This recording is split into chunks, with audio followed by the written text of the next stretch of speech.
देखिए, गुणा के नियम जोड़ घटाव चिन्हों के साथ मान ले प्लस गुणित प्लस होता है, ठीक है। तो जैसे कि उदाहरण के लिए इधर उदाहरण देखते जाएंगे, जैसे कि 3 है धन में और गुणित है धन 4 है, ठीक है। तो धन और धन का गुना इसमें क्या होता है, धन होता है, ठीक है, बराबर के ऊपर।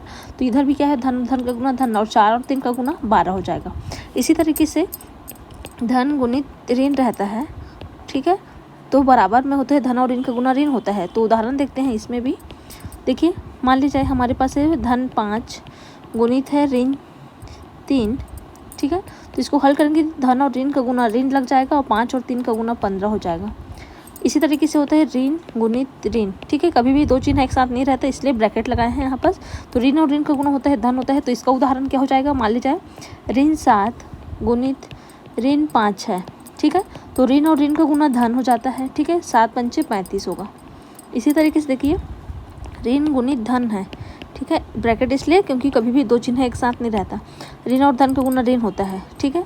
तो यहाँ पर हमारा मान जो आएगा, मान लीजिए 5 ऋण में है गुणित धन 6 है, तो इसका जो मान आएगा धन और ऋण का गुना कितना होता है, ऋण हो जाएगा। 6 और 5 का गुना 30 हो जाएगा, 6 पंचे 30। तो क्या है, ये गुना के नियम है, याद रखना। सेम धन और धन का गुना धन होता है और ऋण का गुना धन। बाकी क्या है, जब एक ऋण रहता है तो दोनों ऋण हो जाता है, याद रखना, ठीक है, इसको याद रखना। धन धन, ठीक है, गुना होता है तो ये धन ही होता है।